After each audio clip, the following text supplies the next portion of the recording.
अस्सलाम वालेकुम व्यूअर्स, कैसे हैं आप? जहाँ रहें खुश रहें, आबाद रहें और अपने इर्द गिर्द खुशियाँ बांटते रहें। इस छोटी सी दुआ के साथ आज मैं बनाने जा रही हूँ मज़ेदार सी रान, जो बहुत सिंपल तरीके से सिंपल इंग्रेडिएंट्स के साथ आज मैं बताऊंगी और बहुत आसानी से आप ये घर में बना सकते हैं।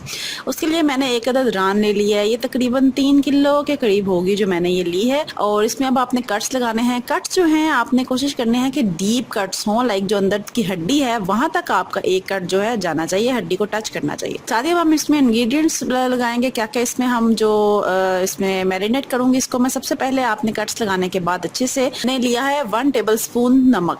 ठीक है, नमक लेंगे आप, 1 चम्मच नमक लें और उसको आप दोनों साइडों पर अच्छे से लगा दें। उसके बाद मैंने ली है 2 टेबल स्पून इसके अंदर जो काली मिर्च है वो मैं डालूंगी। और ठीक है, ज्यादा पिसी हुई ना हो। यहाँ कोशिश करेंगे जो आपके कट्स हैं इसमें ये अच्छे से लग जाए। ठीक है, 2 टेबल स्पून के करीब ये काली मिर्च होगी जो मैंने इसको लगाई है। लगाने के बाद अब जो थर्ड इंग्रेडिएंट है इसका वो है सोया सॉस। ये बहुत जरूरी है, इससे बहुत जबरदस्त सी जो हमारी रान है बहुत अच्छा सा उसका टेस्ट जो है वो बन जाता है। इसमें अब जो सोया सॉस है वो मैं 4 table spoon total, 2 table spoon एक साइड पे डालें आप, और उसके बाद इसको पलटने और पलटने के बाद दूसरी साइड पे भी आपने 2 टेबल स्पून ये जो सोया सॉस है ये डालना है। और साथ साथ आप इसको मलते भी जाएं रान के ऊपर, ताकि अंदर तक जो मसाला है वो आपका अंदर तक चला जाए और जबरदस्त सी जो रान है ये आपकी तैयार हो। साथ ही मैं इसके अंदर मैं डालूंगी सिरका। सिरका जो है ये 2 टेबल स्पून टोटल इसमें डलेगा, एक साइड पर चम्मच और दूसरा एक साइड पर चम्मच। ठीक है, ये मसाले लगाने के बाद इसको तकरीबन 1 घंटे के लिए आपने मैरिनेट करके साइड पे रख देना है। फ्रिज में रख दें, साइड पे कवर करके रख दें। गर्मी ज्यादा है तो आप फ्रिज में रख दें, ज्यादा गर्मी नहीं है तो बाहर ही पड़ा रहने दें, कोई ऐसा इशू नहीं है। इसको मैरिनेट करके अच्छे से मल के अच्छे से जो मसाला है वो रान में मिक्स करने के बाद, मलने के बाद आपने इसको 1 घंटे के लिए कवर करके साइड पे रख देना है। और उस दौरान हम तैयार करेंगे इसको लगाने वाला मसाला। ठीक है, जो हम इसमें स्पाइसेस लगाएंगे जबरदस्त सी किस्म की। और उसके लिए मैंने एक तिक्का बोटी मसाला पैकेट लिया है। ये ग्रीन चिलीज हैं, लहसुन है, अदरक है, 3 अदद लेमन है, वो है सूखा धनिया, लाल मिर्च है, दही है और पापाया पाउडर है, पपीते का पाउडर। ठीक है, साथ ही ये सारी चीजें मैं एक ही जगह पर डाल के इन सबको मैं करूंगी ग्राइंड। ठीक है, अदरक लहसुन और हरी मिर्चें डाली हैं। साथ ही ये 1 टेबल स्पून नमक होगा जो मैंने डाला है, 1/2 टेबल स्पून कुटी लाल मिर्च है जो मैं डाल रही हूँ, और 1 टेबल स्पून ही सूखा धनिया है मैं इसमें डाल रही हूँ। और साथ इसमें मैं डालूंगी ग्रीन पपाया का पाउडर है। ये इजीली अवेलेबल है, मार्केट से मिल जाता है। अगर आपके पास फ्रेश पपाया है तो आप वो भी यूज कर सकते हैं, और उसकी क्वांटिटी फिर ज्यादा होगी। ये मैंने खुश्क पपाया 1 टेबल स्पून मैंने ये डाला है, और 1 पैकेट मैंने तिक्का बोटी जो है वो मैंने डाला है। और साथ ही जो मैंने लेमन रखे थे, 3 लेमन मैंने इसमें निचोड़ दिए हैं। और 3 से 4 चम्मच दही डाल के इसको मैं पहले ग्राइंड करूंगी। ठीक है, पहले इस मटेरियल को मैं ग्राइंड अच्छे से, जब ये ग्राइंड हो जाएगा, अच्छे से सारी चीजें मिक्स हो जाएंगी, फिर जो बाकी दही रह गया है वो मैं इसमें ऐड कर दूं। ग्राइंड करके एक पेस्ट बना लेंगे। ठीक है जी, ये हमारा जबरदस्त किस्म का ये जो पेस्ट है जो हमने रान पे लगाना है वो रेडी है। अब उसको हम अच्छे से रान के ऊपर अच्छे से लगा लेंगे। यहाँ पर आपने बहुत जबरदस्त से इसकी कोटिंग करनी है कि कोई भी जगह जो है वो मसाले के बगैर ना है। जितनी अच्छी आप इसकी अंदर से कोटिंग करेंगे, अच्छे से मसाला पहुंचाएंगे, उतनी अच्छी रान तैयार होगी। साथ ही आप एक अदद कांटा लें, कोई सी भी आप चीज़ लेके। ये अमल बहुत ज़रूरी है। इससे क्या होगा कि एक तो जो आपका रेशा है गोश्त का जो है वो कट जाएगा, दूसरा जो मसाला है वो अंदर तक जाएगा। और साथ इसको कवर करके आप फ्रिज में रख दें ओवरनाइट के लिए। और जो मसाला बच गया है उसको आपने ज़ाया नहीं करना, उसको आप मग में निकालें और उसको भी साथ ढक के रख दें। इसका बहुत ज़बरदस्त हम ग्रेवी बनाएंगे जो इसके ऊपर हम डालेंगे।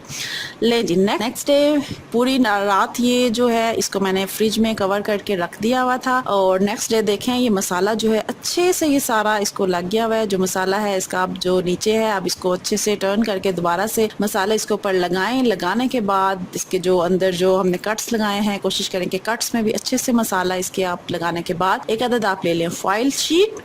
ठीक है, शीट लें और शीट लेने के बाद इसका जो मसाला जो जिस बर्तन में आपने रखी हुई थी उसमें मसाला होगा, वो मसाला आप तमाम का तमाम मसाला इसके अंदर डाल दें। डालने के बाद इसको अब हम करेंगे कवर करके इसको हम रख देंगे ओवन में। अगर आपके पास ओवन नहीं है तो सेम इन्हीं इंग्रेडिएंट्स के साथ आप इसको बड़े से देगचे में भी बना सकते हैं इजीली, कोई ऐसा इशू नहीं है, उसमें भी ये बहुत मज़े की बनेगी। उसमें भी ये आसानी से बन जाएगी और बहुत मजे की बनेगी। सिंपली आप ये फॉइल पेपर लें, फॉइल पेपर लेने के बाद आप रान इसको अच्छे से आपने कवर करना है और कोशिश करें कि जो फॉइल पेपर है ये कहीं से इसकी जो स्टीम है वो नहीं निकलनी चाहिए। अच्छे से आप इसको अंदर की तरफ कवर करें और कवर करने के बाद ये जो हिस्सा है आप कोशिश करें कि इसको भी कवर कर लें। ठीक है, ये मैंने अच्छे से ये सारा कवर कर लिया। कवर करने के बाद जो इसकी बाहर ये हड्डी निकली हुई है इसको भी मैं कवर कर लूंगी अच्छे से, ताकि ये जो स्टीम है ये पूरी स्टीम में, अपनी ही स्टीम में ये जो है पके। करने के बाद इसको मैं रख दूंगी ओवन में 3 घंटे के लिए। ठीक है, टोटल इस रान ने बनने में 4 घंटे लिए थे और ये 3 किलो के करीब होगी। आप अपनी रान के हिसाब से इसको ओवन में रखेंगी। और ठीक है, मैंने इसको 3 घंटे के लिए ओवन में रखा था। 3 घंटे के लिए कि इस तरह से रखा था कि 2 घंटे के बाद इसको मैंने इसके अंदर ही साइड इसकी मैंने चेंज कर दी थी और 2 घंटे के बाद फिर दोबारा से मैंने बगैर उसको खोले उसको मैंने दोबारा से 1 घंटे के लिए रख दिया था और 1 घंटे के बाद 3 घंटे, ये 3 घंटे बाद अब मैंने ये रान जो है ये ओवन में से निकाल लिया।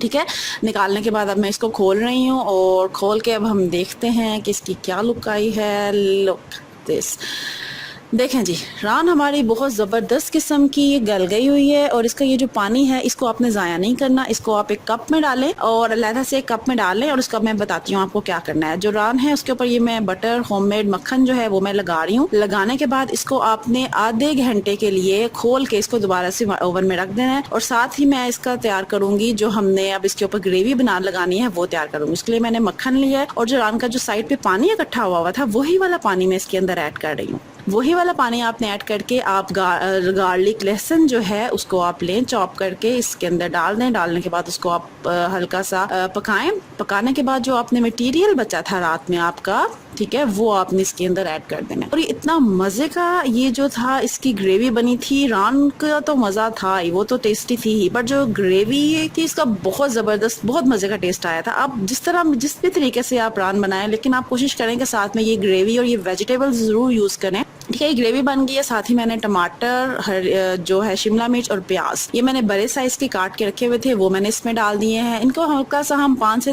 5 मिनट हल्का इसको जो है मैं भूनूंगी। भूनने के बाद ये जब ऑयल इसका हल्का सा मसाला सा बन जाएगा तो इसको अब हम डाल देंगे रान के ऊपर।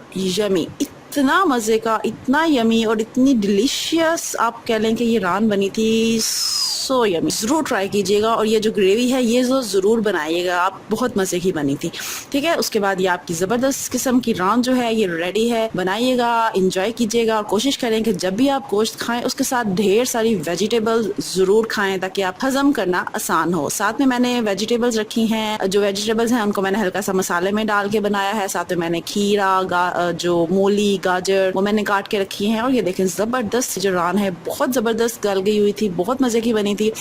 3 घंटे के लिए आपने इसको ओवन में रख देना है। 2 घंटे बाद आपने इसकी साइड चेंज कर देनी है बगैर खोले। 1 घंटा आपने उसको फिर दोबारा से स्टीम में पकाना है। उसके बाद 3 घंटे बाद आपने उसको ओवन में से निकालना है। निकाल के आपने उसको खोल के फिर उसको आपने दरमियानी आंच पे आपने ये सारा अमल करना है। आंच आपकी तेज नहीं होनी चाहिए, दरमियानी आंच मीडियम हीट पे आपने ये सारा काम करना है। दोबारा से आप 1 घंटे के लिए उसको मीडियम हीट पे उसका जो कवर है वो खोल के उसको दोबारा से मक्खन लगा के उसको दोबारा से मीडियम हीट पे ओवन में रख दें। ठीक है, और जबरदस्त ये जो रान है ये रेडी हो जाएगी। और उसके बाद आप ग्रेवी बनाएं, ग्रेवी डालें और एंजॉय करें। जी, आज की रेसिपी रेडी है। उम्मीद है आपको मेरी आज की रेसिपी अच्छी लगी होगी, पसंद आई है तो लाइक करें, सब्सक्राइब करें और अपने फ्रेंड्स एंड फैमिली मेंबर्स के साथ शेयर करें। और स्पाइसेस आप अपने एज पर योर टेस्ट, आप अपने टेस्ट के मुताबिक कम या ज्यादा कर सकते हैं। अपना बहुत ख्याल रखिएगा, दुआओं में याद रखिएगा। नेक्स्ट रेसिपी के साथ इंशाल्लाह फिर मिलेंगे, तब तक के लिए अल्लाह हाफिज।